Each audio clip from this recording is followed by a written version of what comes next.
A couple of teachers are trying to make a change in the U.S. education system, and one of them, Keith Ballard, is the 2003 Milken United States National Educator of the Year, and he joins us this morning. Thank you very much. First of all, your cohort didn't make it out, but he didn't. He didn't, but he's with you in this. What's his name?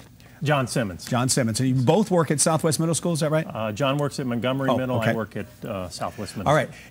You just, how long ago, how far back does this go for you when you started this project? Well, this started probably 10 years in the making, and it all started because of what I see in the classroom, the kids that are coming up, and kind of the generations that are going to lead ahead.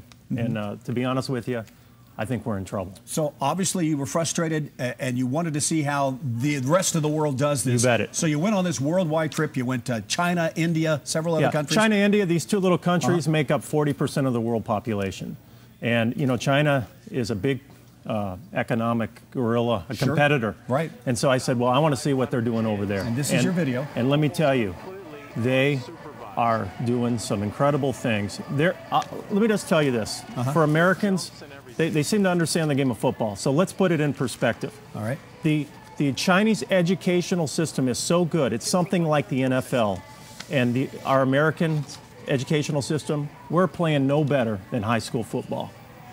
Now, you're getting some flack for this. Obviously, even amongst teachers, you're getting flack for this. Oh, you bet. Yeah. A lot of flack. But I want to make it a clear point. You know, one of the guys, God bless him, my superintendent, Dr. Ed Brand, he's given me the time to come here. He understands this. He understands that Americans need to understand this global competitive competition.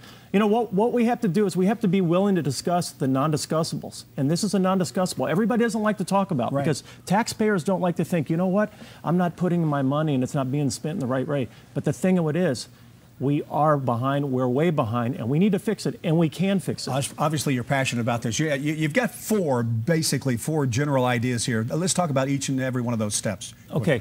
Well, number one is that we are clearly being out-parented, okay? So, you know, parents, that's really clearly, parents are going to have to really step up. You know, there's studies that show that Chinese parents spend about 10 times more per day with their kids. That's amazing, 10 times. It is, 10 times.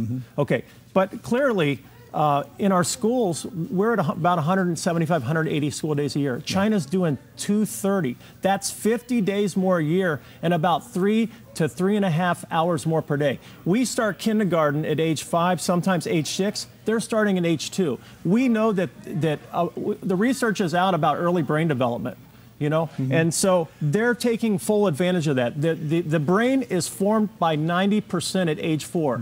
So they're hitting it at the ground early on. Elephant in the room here, though, funding. Can we pay for all of this time in school? You know what? That's a great thing. Here's the clear difference. These Asian countries with robust economies, they've figured out, they've tied education with the economy. So they've clearly made it the highest priority of national interest. We treat education, and we continue to treat here in this country, education is a social problem. And you know what? We all know about social problems. When funding gets tough, what happens? Education. They cut them. Yeah. And that's the clear difference. I think we talked about the first two. Let's talk about the last two here. Increase awareness in educational administrators. People have to understand just how far behind. If they don't know it, we're not going to be able to fix the problem anyways. Right. And number 4, facilitate school to career vocational programs. Oh my gosh, this is the biggest thing. We have 40 to 50% dropout in Latinos and African Americans. You know, we have kids, it'd be like me giving you spinach and say, eat that spinach, and you don't want to eat that spinach anymore. So here's the deal. Why can't we train kids to be a cosmetologist, an auto mechanic, a plumber, an electrician? We can do that at 12th grade. So when these kids get out of high school, they hit the ground running into a job. Final question, we're running out of time here, but if their system's so great over there, why do they all come here for college? Because we clearly have the best college university system in the world. We do.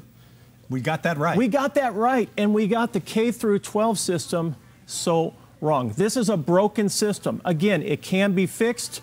It's just a matter of, do we have the will, and are we willing to work as Americans to fix that? So far, we haven't been able to do that. I sure hope we do, because I'm going to tell you what's going to happen. If we don't, you're going to be looking at something equivalent to the modern fall of Rome.